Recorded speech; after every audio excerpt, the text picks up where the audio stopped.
10/5/2025 సాయంత్రం గచ్చిబౌలి ఇండోర్ స్టేడియంలో miss world పోటీలు అధికారంగా మొదలవుతాయి.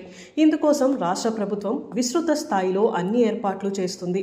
ఎయిర్పోర్ట్తో సహా హైదరాబాద్ నగరాన్ని సర్వాంగ సుందరంగా ముస్తాబు చేసేందుకు ప్రభుత్వ యంత్రాంగం కృషి చేస్తుంది. ఈ ఏర్పాట్లన్నీ దాదాపు తుది దశకి చేరుకున్నాయి. ఇప్పటికే 95 దేశాలకు చెందిన మిస్ వరల్డ్ పోటీదారులు హైదరాబాద్ చేరుకున్నారు.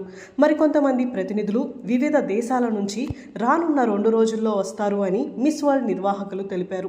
వీరికి తోడు 28 మంది మిస్ వరల్డ్ సంస్థ నుంచి నిర్వహణ ప్రతినిధులు, 17 మంది సహాయకులు వచ్చారు. గత వారం రోజులుగా వస్తున్న అతిథులు అందరినీ తెలంగాణ సంస్కృతి సాంప్రదాయాలకు అనుగుణంగా స్వాగతం పలుకుతూ వారికి బస ఏర్పాట్లను టూరిజం శాఖ కల్పించింది. విదేశీ ప్రతినిధులు బస చేసిన ట్రిడెంట్ హోటల్ దగ్గర పోలీసులు భారీ భద్రత కల్పించారు. వివిధ దేశాలకు చెందిన కంటెస్టెంట్లు విభిన్న కార్యక్రమాలు, తెలంగాణలో ఉన్న చారిత్రక పర్యాటక ప్రదేశాల సందర్శనలో పాల్గొంటారు. అలాగే బ్రెస్ట్ క్యాన్సర్ నివారణ, మహిళలకు అవగాహన కల్పించే కార్యక్రమాలను కూడా మిస్ వరల్డ్ కంటెస్ట్లో భాగంగా చేపడుతున్నారు. ఏర్పాట్లపై ఇప్పటికే ముఖ్యమంత్రి రేవంత్ రెడ్డితో సహా టూరిజం శాఖ మంత్రి జూపల్లి కృష్ణారావు, కార్పొరేషన్ చైర్మన్ పటేల్ రమేష్ రెడ్డి ఉన్నతాధికారులతో సమీక్షించారు.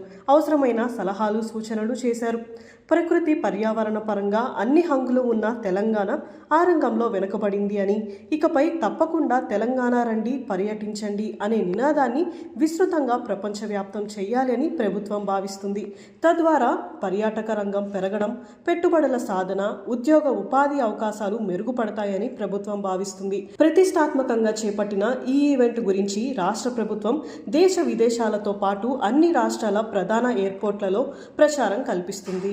అంతేకాకుండా వివిధ ప్రాంతాల్లో ఈ నెలాఖరు వరకు జరిగే కార్యక్రమాల్లో పాల్గొనే అవకాశాన్ని పరిమిత సంఖ్యలో సామాన్యులకు కల్పించేందుకు వీలుగా అధికారులు ఏర్పాట్లు చేస్తున్నారు. 5 కేంద్రాల్లో 1000 మందికి చొప్పున మొత్తం 5000 మందికి మిస్ వరల్డ్ పోటీలను వీక్షించే అవకాశం కల్పించాలని భావిస్తున్నారు.